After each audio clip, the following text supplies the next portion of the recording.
Bonjour tout le monde. Aujourd'hui c'est le 7 mars. Je suis dans mon potager pour essayer de vous faire partager un tour d'horizon malgré que les conditions climatiques vraiment très défavorables sur cette fin d'automne, sur cet hiver et sur ce début printemps qui s'amorce ne sont vraiment pas du tout favorables. Malheureusement, il m'est difficile sur cette partie du potager, la partie où il y a les planches, de pouvoir travailler le sol car les sols sont vraiment trempés. Et encore, je ne suis pas à plaindre car j'ai la chance d'avoir un terrain qui n'est pas inondé. Contrairement à certains départements, certaines régions qui subissent encore plus que moi. Alors je sais qu'en Dordogne aussi, dans certains endroits, il y a des inondations. Moi, cette année, finalement, j'ai de la chance. Le terrain n'est pas inondé, il absorbe bien l'eau et sur une terre argileuse, c'est pas toujours évident. Ceci dit, il a fait tellement chaud l'année dernière que les sols étaient vraiment très très secs. Ça peut sans doute justifier cela et les nappes phréatiques aussi étaient vraiment assez basses. Ces conditions climatiques défavorables font que je ne peux pas travailler le sol parce que celui-ci est complètement gorgé d'eau. Donc vous voyez encore ici, il y a la présence des bâches tissées. Normalement, à cette époque de l'année, le sol commence déjà à s'essuyer. Je peux enlever les bâches tissées et commencer à passer un coup de grelinette pour décompacter et aérer le sol.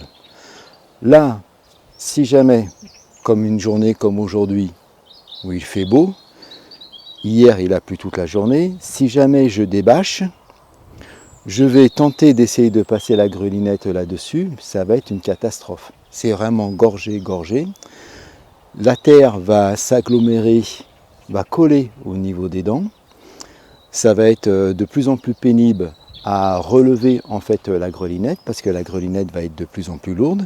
Et puis c'est surtout que je vais être obligé, parce que là la surface est importante, je vais être obligé de marcher sur le sol. Et un sol qui est comme ça trempé, marcher dessus, non seulement je vais avoir la terre qui va coller sur toutes mes chaussures et ça va devenir très compliqué pour moi de circuler, mais en plus je vais vraiment trop piétiner le sol. Donc c'est vraiment pas du tout recommandé. Donc cette année, malheureusement, je ne peux pas commencer à travailler ma terre et je vais perdre un peu de temps, j'ai bien l'impression, parce que finalement la situation est pareille sur toutes ces planches. Il y a quelque temps, j'ai réussi à travailler la planche des pommes de terre. Il y a à peu près 3 semaines, je pense maintenant, j'ai réussi à passer un petit coup de grelinette sur cette planche. En amont, j'avais fait mes amendements. J'ai fait une vidéo là-dessus, vous pouvez la retrouver, c'est une des dernières en fait. Et là, normalement, je mets mes pommes de terre en terre, ici, au 1er avril, dans ces eaux-là, à la floraison en fait du lilas. Alors, c'est pas qu'il fait froid en ce moment, il fait plutôt doux, il n'y a quasiment pas eu de gel. Donc finalement, c'est dommage parce que ce serait peut-être l'occasion d'avoir un peu de précocité finalement dans les plantations, dans les semis. Ceci dit, il faut toujours rester extrêmement prudent parce que c'est pas parce qu'on a un hiver relativement doux, un début de printemps qui s'annonce aussi assez doux que malheureusement au mois d'avril ou au mois de mai, on peut toujours avoir des gelées, en fait, des gelées tardives. Et bien souvent, quand la nature elle a été clémente, à un moment donné, elle se rattrape. Donc il faut toujours être extrêmement prudent. Là, ce que je constate, c'est que vous voyez, la bâche, en fait, elle commence à être un petit peu bosselée. Donc ça, c'est la planche sur laquelle je cultive les pommes de terre. Et donc ce qui se passe, c'est qu'on oublie toujours des petits tubercules, en fait. Et là, j'ai les tubercules de l'an passé que j'ai oubliés, qui ont donc bien germé et qui ont bien poussé, ce qui fait que j'ai de la végétation qui commence à me soulever la bâche. D'ailleurs, on va en avoir le cœur net et je vais relever en fait la bâche. Voilà, la bâche est relevée et finalement je m'attendais à avoir beaucoup plus de pousses, de germination issue de la germination des tubercules de pommes de terre, mais non, pas tant que ça. Donc j'en ai ici, j'en ai un ici, et puis là il y a un petit groupement en fait.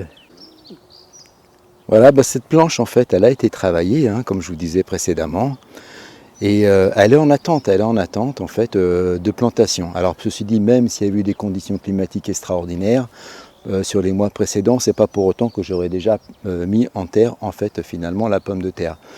Cependant là maintenant je réfléchis parce que on a quand même en fait un climat qui est relativement doux, donc je vous ai dit qu'il fallait toujours faire attention aussi bien entendu aux gelées tardives, mais il faut essayer aussi de faire des tests pour en fait s'adapter un petit peu à la nature. Et cette année, le climat étant vraiment doux, les tubercules de pommes de terre sont en germination depuis déjà très longtemps. Il y a du feuillage qui s'est formé. Là, le feuillage il serait beaucoup plus épanoui, bien entendu, s'il n'y avait pas la bâche tissée. Donc la bâche tissée, c'est une bâche qui n'est pas en fait totalement opaque. Comme elle est tissée, elle laisse donc passer de la lumière. Donc il y a quand même un tout petit peu de photosynthèse qui se fait.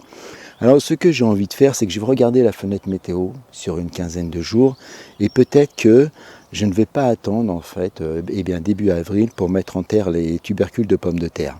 D'autant que la germination s'est plutôt bien passée cette année, et il ne faudrait pas que j'attende de trop aussi, sinon je risque d'avoir des germes un petit peu trop longs au moment de la plantation. Alors l'idée serait de planter de façon un peu précoce en fait par rapport aux années précédentes, du fait que le climat est relativement doux en ce moment. Ce que je peux faire ensuite, c'est une fois que j'ai planté, pour continuer à faire en sorte que la terre se réchauffe, je peux venir remettre la bâche, la rabattre comme elle était. Parce que les tubercules, même s'ils sont germés, ça va mettre du temps en fait pour faire la pousse. Et peut-être que je pourrais me laisser en fait finalement une petite dizaine, voire une quinzaine de jours avec la bâche par-dessus, ce qui va continuer donc à réchauffer en fait le sol. Et après, au bout de 10-15 jours après la plantation, dans ce cas-là, je peux rabattre la bâche, l'enlever même carrément, parce qu'elle n'aura plus d'utilité. Après, ça risque d'être un petit peu en avance, donc il faut toujours que j'ai éventuellement une protection, donc avec un voile d'hivernage que je pourrais mettre dessus, un P30 un peu plus dense que le P17, que je pourrais mettre dessus pour protéger si jamais ils nous annoncent du gel. Après, ce que je peux faire aussi, c'est que je peux, s'ils annoncent du gel, si jamais le feuillage commence à sortir, je peux très bien venir mettre de la paille aussi pour protéger. Répartir la paille comme ça, et puis essayer de recouvrir un peu. Et puis aussi, ce que je peux faire, c'est que les pousses de pommes de terre, le feuillage quand il commence à sortir, on peut venir le buter aussi. Ça permet déjà de former un peu la butte. Ça aussi, on peut le faire. Et ça protège aussi en même temps. Donc, il y a des solutions pour essayer de protéger. Mais j'ai bien envie de tester en fait cette petite fenêtre là qui s'amorce avec ces températures vraiment clémentes. Ce que j'aurais par contre aimé faire, c'est de refaire une passe encore pour décompacter le sol. Parce qu'habituellement, sur cette terre argileuse, je fais toujours 2 passages de grelinette pour essayer de bien décompacter le sol et de bien l'aérer. Donc, pourquoi pas tenter? Qu'est-ce que vous en pensez, vous? Ici, un exemple d'une zone de culture qui a été réalisée l'an passé. J'aurais dû normalement la travailler le sol à la grelinette pour décompacter à l'automne dernier, mais finalement, quand j'ai voulu le faire, le sol était vraiment beaucoup trop dur. Ça me faisait des grosses mottes en fait de terre, que c'était pas terrible en fait finalement, parce qu'une terre argileuse, vous savez qu'il faut trouver le bon moment pour la travailler. Et je me suis dit, c'est pas grave, je vais attendre qu'il pleuve un petit peu, ça va me ramollir un petit peu la terre, ça va me désagréger un petit peu les mottes de terre, donc ça va me rendre la terre plus facile à travailler. Mais finalement, le mauvais temps est arrivé. Et quand le mauvais temps est arrivé, ça ne s'est plus arrêté. Ça a continué, ce qui fait que finalement la terre n'a jamais réussi à s'essuyer, de sorte à ce que je puisse venir la travailler. Donc là, c'est très préjudiciable parce que là, c'est une terre qui n'avait pas été travaillée en fait, elle est toute récente et il y a besoin en fait de faire des apports, il y a besoin de l'ameublir, il y a vraiment besoin de travailler un petit peu le sol à ce niveau pour essayer d'améliorer sa structure. Et là c'est compliqué, on peut vraiment ne pas faire grand chose à l'heure actuelle. Donc sans doute que ça va me poser des problèmes pour la culture qui va être là-dessus. Si je me souviens bien, je pense que c'est des choux de Bruxelles. Ceci dit, voilà, les choux de Bruxelles, c'est pas maintenant. J'ai encore le temps. J'espère bien qu'à un moment donné, toute cette pluie va arrêter de tomber et qu'on va avoir des journées comme celle-ci. Je crois qu'ils annoncent à peu près 15 degrés aujourd'hui. Voilà, si ça pouvait être comme ça sur plusieurs jours, qu'il y a un anticyclone qui se pointe, ça nous ferait vraiment du bien, quoi. Petite séquence pour vous montrer les petites fleurs qui poussent de façon sauvage.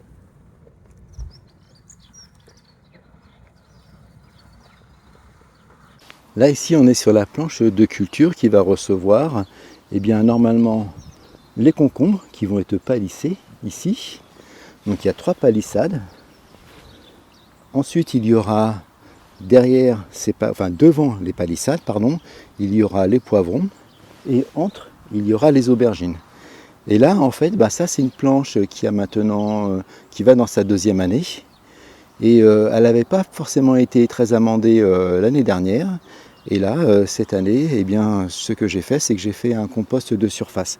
Donc il y a eu de l'amendement avec de la paille, du broyat, et il y a eu du BRF aussi, et puis il y a tous les déchets en fait de cuisine qui s'accumulent. Et voilà, du coup, ça se décompose tranquillement, ça va nourrir le sol aussi tranquillement. Et là, dans quelques temps, je vais bientôt venir y faire de l'amendement avec du fumier de cheval, un peu de cendre, un peu de compost, pour essayer d'améliorer en fait ces structures. Et puis ici, j'ai bien envie de tester comme une sorte de couche en fait en lasagne. Mais en tout cas, le compost de surface, ça marche vraiment très très bien. Ça marche. Pour l'instant, je ne peux pas vraiment vous le dire parce que je n'ai pas de culture dessus, bien que j'ai déjà testé dans des carrés potagers et ça fonctionnait bien. Là, je vous le dirai au fur et à mesure de l'avancement de la culture, mais ce que je voulais dire par là, c'est que ça marche très très bien, c'est que ça se décompose aussi très rapidement. Ça va vraiment très très vite. Et l'avantage, c'est que toute la planche en profite, toute la terre profite du processus en fait de décomposition des aliments. Contrairement à un bac à compost où on va composter directement dans un lieu bien précis. Et puis ici, il y a les poireaux. Comme vous voyez, il m'en reste encore beaucoup. J'ai eu la main lourde en fait l'an passé parce que écoutez, j'avais bien réussi en fait mes semis et j'ai planté. Et puis finalement, on a eu de bonnes récoltes. L'année dernière, on a fait beaucoup de transformations. Et on s'est nourri aussi de nos produits transformés et de nos produits frais, comme les poireaux. Et par contre, il m'en reste encore vraiment, vraiment beaucoup. Donc là, ce que je vais faire aujourd'hui, comme il fait un temps clément, je vais en prélever un peu donc pour les besoins en cuisine. Et puis je vais aussi en prélever pour faire un don à une association, comme je vous ai parlé déjà à plusieurs reprises. Donc les Restos du Cœur, et aussi pour en donner à mon voisin avec qui je fais de temps en temps un petit peu de troc comme ça. Voilà, en tout cas les poireaux sont beaux et ce que j'apprécie vraiment en fait dans ce potager maintenant depuis que je l'ai configuré de cette façon, en tout cas sur cette partie, ce que j'apprécie en fait, c'est le broyat dans les allées.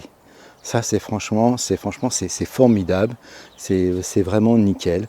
Donc en dessous, j'ai donc du géotextile. Avant j'avais les allées qui étaient enherbées, c'était vraiment compliqué, il fallait passer la tondeuse. Après je me suis dit avec les bâches et tout, les arceaux ça va plus du tout le faire, il faut trouver une autre solution. Et là donc finalement la solution ça a été de mettre du broyat. Donc géotextile en dessous, forte couche de broyat par-dessus, il n'y a quasiment pas d'herbe indésirable qui pousse. En tout cas, à cette époque de l'année, oui, bien sûr, c'est normal. Mais c'est vraiment topissime. Et puis en plus, ça fait de la matière organique, en fait, finalement. Tout ça, c'est de la matière qui va se décomposer, que je pourrais utiliser à un moment donné pour basculer sur les planches de culture, comme j'ai fait, en fait, à l'automne. avec le précédent broyat que j'avais mis. Et ça, franchement, c'est nickel. Je trouve que ça apporte aussi un cachet un peu esthétique. Alors c'est vrai que les bâches, c'est pas franchement bien esthétique, mais en tout cas, les bâches, ça permet aussi d'éviter la pousse des indésirables. Quand on a une grande surface à cultiver, et bien, et qu'on ne dispose pas forcément toujours beaucoup de temps, et bien franchement les bâches c'est vraiment appréciable pour ça. Par contre, cette année pour la culture, en pleine saison, je vais réfléchir à 2 fois à mettre les bâches sur certaines cultures. Mais ça, je vous en parlerai dans une autre vidéo. En tout cas, le broyat, c'est vraiment formidable. Moi, je trouve ça vraiment génial pour circuler dans les allées. C'est vraiment topissime. Et puis, ce qui est vraiment génial, je trouve, c'est qu'on marche dans les allées sans que ce soit totalement détrempé. Donc ça, c'est vraiment une très bonne chose. Parce que le broyat, c'est de la cellulose, c'est du bois. Et c'est spongieux, ça absorbe en fait finalement. Alors ça absorbe et puis après ça redistribue par évaporation. Et le broyat en fait aussi conserve énormément l'humidité. En dessous le sol, là je l'ai constaté en pleine saison estivale, quand c'était sec de chez sec, même sous mes bâches, je décaissais en fait un peu de broyat, j'enlevais un peu le géotextile pour voir comment c'était en dessous et finalement c'était super humide, même avec des températures de folie. J'ai mis le thermomètre, on dépassait les 50 degrés au soleil en extérieur. C'est énorme. Et en dessous, le broyat, c'était humide. Franchement, depuis que je tourne la vidéo, il fait beau et je vous assure que ça fait vraiment du bien. Je sens le soleil sur mon corps, ça faisait longtemps que je n'avais pas senti cette sensation. C'est vraiment jouissif. Alors cette séquence, dans la partie du potager, culture sur planche, directement donc en plein sol, va s'arrêter. Mais avant, je voulais vous parler d'une toute petite chose. Alors, ce dont je voulais vous parler, petite parenthèse, c'est cette fleur qui n'est pas toujours appréciée des jardiniers, qui ont une belle pelouse, un beau gazon, parce que finalement, il y a la tondeuse qui passe. Et la tondeuse, quand elle passe, elle coupe tous les pissenlits et tous les fleurs de pissenlit. Je ne sais pas si vous savez, mais en fait, les abeilles, quand elles vont commencer à sortir, là, parce que bientôt elles vont sortir, ça se réchauffe. Et dès qu'il va faire à peu près une quinzaine de degrés, les abeilles vont sortir. Et elles sont affamées à cette époque de l'année. Elles vont chercher donc de quoi se nourrir. Et le pissenlit, c'est une des premières fleurs à sortir, une des premières fleurs mellifères. Et donc, normalement, toute cette partie de prairie, normalement, devrait être envahie par les pissenlits. Et donc, de fait, aussi, si on a de la chance, envahi aussi par les abeilles. Voilà, et à présent, nous voici dans la zone de culture sur les carrés potagers. Et je peux vous assurer que heureusement que je les ai, ces carrés potagers, parce que l'avantage, c'est qu'ils sont surélevés. Donc ça permet un meilleur drainage du sol. Et c'est encore plus vrai quand on est sur une terre argileuse. Et puis surtout, ce qui me fait vraiment plaisir, c'est d'avoir mis en place ces tunnels nantais. Parce que là, finalement, ça m'a vraiment protégé mes carrés de la pluie, en fait, tout simplement. Ce qui fait que j'ai pu mettre mes cultures, donc j'ai pu en fait faire mon semis de poireaux, donc sous un tunnel. J'ai pu faire mes oignons aussi, mes plantations, et puis j'ai pu faire à l'automne aussi mon ail. Et mon ail n'a pas souffert en fait finalement, parce qu'il n'a pas été gavé de flotte. Le seul petit truc que je regrette finalement, c'est d'avoir eu l'idée de faire les tunnels nantais après avoir fabriqué en fait les carrés potagers. Ça je l'ai expliqué dans une vidéo, ce qui fait que mes carrés potagers, ils sont un peu trop larges par rapport à la dimension de ma bâche. Et de fait, ma bâche ne recouvre pas complètement en fait mes carrés. Et ça c'est bien dommage parce que finalement j'ai de l'eau qui arrive quand même malgré tout sur 2 côtés en fait. Alors ceci dit, comme c'est en hauteur, ça draine quand même assez rapidement, mais quand même j'ai de l'eau. Et puis c'est surtout en fait, c'est que ça protège moins les bois. Et si on veut finalement que les carrés potagers en bois durent le plus longtemps possible, idéalement il faudrait qu'ils soient protégés de la pluie. Même si on utilise des bois en autoclave, c'est toujours mieux de protéger le bois de la pluie.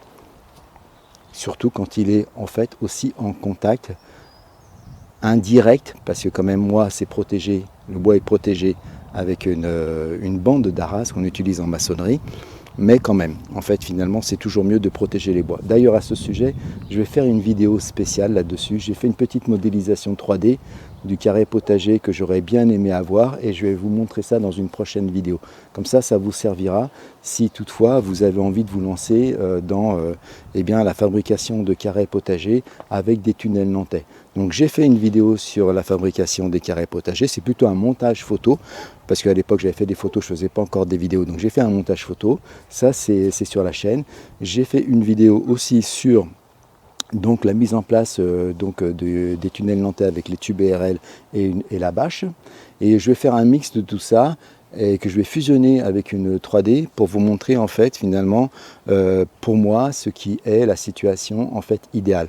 Alors pourquoi je vous en parle? Parce que en fait avec cette expérience là de 4-5 mois avec énormément d'humidité, de flotte, je me rends compte que c'est vraiment un levier formidable que de pouvoir avoir des carrés potagers protégés par des tunnels nantais, parce que ça permet vraiment d'isoler la terre de l'eau.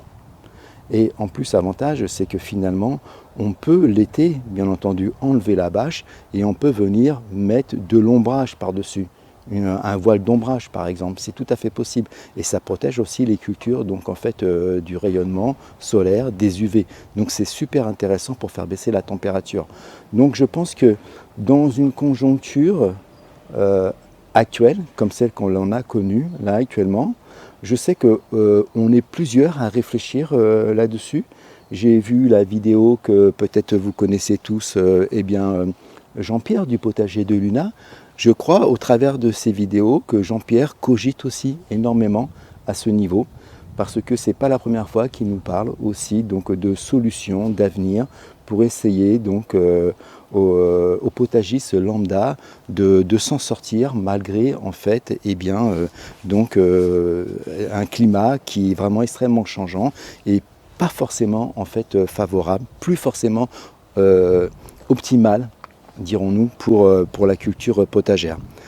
Après, c'est des petites choses que l'on peut faire nous en tant que particuliers. Il est évident qu'un maraîcher, malheureusement, avec les mètres linéaires de culture, c'est peut-être pas facile pour eux, mais en tout cas, nous, en tant que particuliers, pour notre potager, pour des petites surfaces, on a la capacité de pouvoir s'adapter aussi peut-être plus facilement, avec des solutions qui sont somme toute assez économiques en plus, hein, parce que le tube ERL, ça coûte rien du tout, ça doit coûter 1 € en 2,40 €, bon, la bâche 1,50 € je crois, le mètre carré, donc ça coûte pas une fortune. On peut faire du carré potager aussi, c'est pareil, avec des planches de récupération, avec de la palette de récup, à condition qu'on protège bien aussi en fait l'intérieur de son carré potager pour que le bois ne soit pas en contact direct avec la terre. Ça c'est très important. Petite parenthèse fermée, je reviendrai là-dessus prochainement, donc du coup avec une nouvelle vidéo.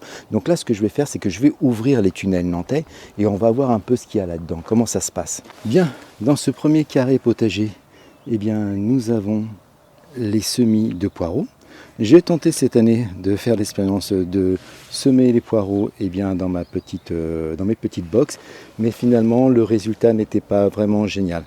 Donc j'ai préféré faire les poireaux, tout arrêter et relancer en fait des semis de poireaux dans les carrés potagers protégés en fait par le tunnel nantais. Et là, comme on le voit, en fait le semis a une quinzaine de jours, donc ça a commencé à lever. Donc on a du bleu de Solèze là-dedans. Et on a aussi du 40 ans.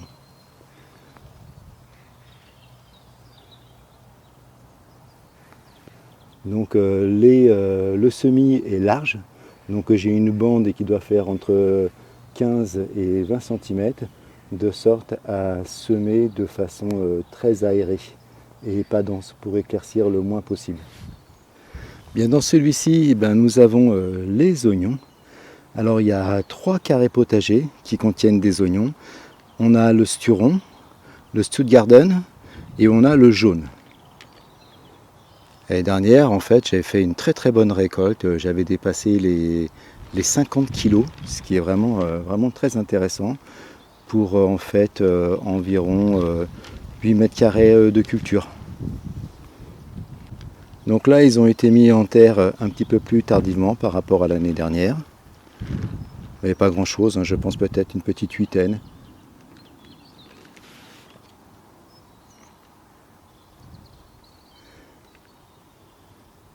Et comme vous pouvez le voir, ça pousse en fait gentiment à l'abri de l'eau. Par contre, il faut penser à aérer en fait dès qu'il commence à faire chaud, parce qu'à l'intérieur des tunnels, ça chauffe assez rapidement. Ici, on a le deuxième carré. Donc, grosso modo, c'est exactement la même chose en fait, hein, tout simplement. Mais ce que je voulais vous montrer en fait, c'est la terre en fait. Là, vous voyez, là, j'ai pu passer en fait finalement la petite bêche rotative. Et là, c'est bon, c'est suffisant, c'est à 10-15 cm de profondeur. C'est largement suffisant pour décompacter le sol et aérer pour les oignons. Mais vous voyez, la terre, en fait, je peux la prendre, elle n'est pas gorgée d'eau. Ça, c'est vraiment génial. D'ailleurs, il va falloir que je fasse attention, que je surveille, en fait, parce que finalement, ça s'assèche déjà pas mal en surface. Donc il faut de temps en temps venir arroser. C'est exactement le même principe qu'une serre, hein.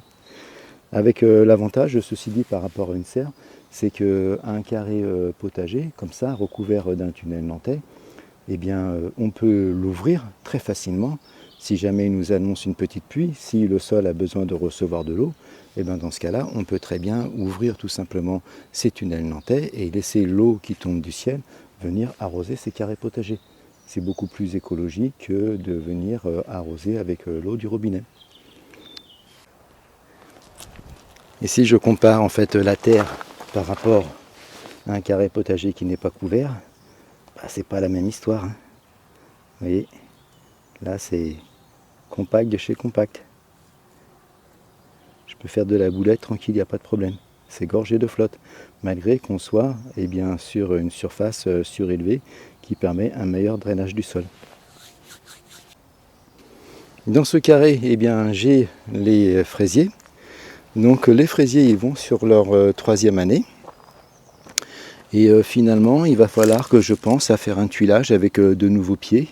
Parce qu'on dit en général, les fraisiers, voilà, les pieds de fraisier, c'est pas plus de 3 ans. Après, ce que je pense, moi, pour avoir déjà fait l'expérience, c'est que ça peut davantage être prolongé. Et je pense que ces 3 ans, c'est vraiment quand on est en culture maraîchère pour avoir des rendements en fait optimum. Donc, mais par sécurité quand même, à l'automne prochain, je vais planter de nouveaux pieds de fraisier pour faire un tuilage. Alors je vais voir, je vais peut-être faire un carré potager, plutôt un rectangle, en fait, dans la partie de l'autre côté du terrain, dans la partie prairie, où je dispose de plus de place, et je vais peut-être faire un rectangle potager. Comme ça me permettra de vous montrer en fait de quelle façon je vois moi la conception d'un carré potager optimum, bien sûr en tenant compte du paramètre prix, parce qu'il ne faut pas que ça soit non plus très excessif. On peut toujours faire de très très très belles choses quand on a le budget, mais quand on n'a pas forcément le budget pour, on peut se débrouiller pour faire quelque chose de correct avec un minimum de dépenses. Donc comme vous le voyez, les fraisiers se portent bien. Donc ils sortent de leur dormance. Donc il y a pas mal de feuilles issues du fanage des feuilles de la saison précédente. Donc ça c'est à laisser. Donc ça protège encore un peu du froid les fraisiers. Et puis aussi, en fait finalement ça va se décomposer et ça va faire de l'amendement. Alors il y a quelques fleurs, mais c'est plutôt de l'autre côté bien sûr. On va s'approcher, on voit une petite fleur ici. Et là ici, j'ai donc planté de la salade. Alors par contre, c'est pas issu de mes semis, parce que finalement, j'ai voulu faire du semis de feuilles de chêne. Alors de la blonde et de la rouge, mais finalement ça n'a pas fonctionné. Ça a fonctionné, mais ça a mal fonctionné. Donc j'ai décidé cette fois-ci d'acheter en fait des plants. Et j'ai relancé en fait de la 4 saisons, de la laitue Batavia 4 saisons. Alors vous voyez, j'ai mon système de cloche, hein, toujours avec la récupération des bouteilles. Il y a une vidéo qui arrive là-dessus d'ailleurs, qui va paraître sans doute bien avant celle-ci même, une petite semaine avant. Alors ils sont petits, mais là, donc en fait finalement, c'est protégé donc des températures. S'il fait trop froid, il y a un gros trou, donc ça permet de ventiler. Alors, ce qu'il faut surveiller, bien sûr, c'est que comme ça fait une mini-serre, eh ben, il faut surveiller en fait au niveau de l'arrosage, parce que finalement, comme vous voyez, c'est sous la casquette en fait, et donc ça reçoit pas l'eau. Donc c'est un peu le même principe que les tunnels, sauf que là, c'est un peu plus ouvert, c'est un peu plus aéré. Si l'eau tombe comme ceci, il y a de fortes chances que ce soit arrosé, mais sinon c'est pas arrosé. Et là, c'est encore moins arrosé, parce que finalement il y a les cloches. Ceci dit, la terre peut recevoir de l'eau si l'eau tombe comme ceci, si la pluie tombe comme ceci, parce que finalement après, par capillarité, l'eau se diffuse aussi sous les cloches. Mais bon, il faut mieux y passer un petit coup d'arrosoir, c'est quand même bien mieux. Et donc comme on voit, en fait, ça pousse tranquillement. Donc là, ça n'a même pas une petite semaine, donc il faut laisser le temps. Il faut que les racines puissent se développer, pour de nouveau s'épanouir sur ce petit carré potager.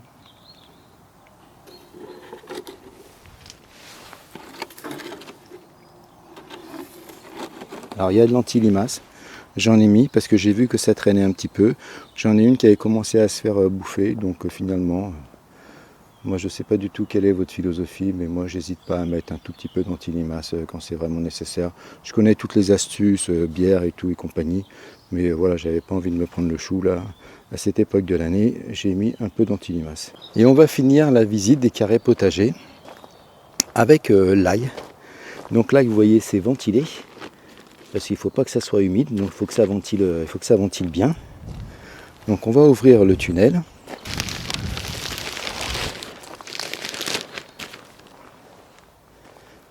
Et voilà, on voit que l'ail est beau quand même. Alors cet ail, je l'ai acheté chez mon petit marchand à Saint-Astier, chez Astevert. Ils arrivent à avoir de l'ail qui vient du Lot-et-Garonne, donc de l'ail non traité, que j'ai pu en fait utiliser comme semence. Et vous voyez, en fait, ça a l'air d'être pas mal. Il a l'air de bien supporter les températures. Le fait d'être à l'abri aussi depuis la plantation, ça aide aussi. Parce qu'avec toute la flotte que l'on a eue, je ne sais pas trop comment la culture aurait avancé. J'aurais même craint le pire pour elle. Mais là, ceci dit, ça va, tout se passe bien. Donc il faut maintenir le sol propre. Vous voyez, dès qu'on voit un peu comme ça de mauvaises herbes, il faut virer. Et puis là, on voit que quand même le sol, donc je l'ai décompacté il n'y a pas très longtemps, très légèrement, parce que finalement, je me suis rendu compte aussi que je pouvais blesser là quelques racines. J'ai vu qu'il y avait quelques racines qui étaient blessées. Bon, c'est pas méchant, il se porte bien. Il vaut mieux blesser un peu de racines et bien aérer le sol. Donc voilà, je pense que c'est plutôt pas mal. Bon, et bien voilà, cette vidéo se termine. Je vous laisse. Je kiffe le soleil là, c'est vraiment super. Je vous en envoie si vous n'en avez pas chez vous, vraiment de tout mon cœur. Et vraiment de tout mon cœur, courage à toutes les personnes qui sont inondées partout un peu en France, dans les régions où ça pleut énormément, où les sols sont gavés de chez gavés. Tenez bon, franchement, on pense à vous et on est vraiment solidaires. Et voilà, je termine sur ces paroles et je vous dis au revoir, accrochez-vous et puis à une prochaine vidéo. Ciao, bye.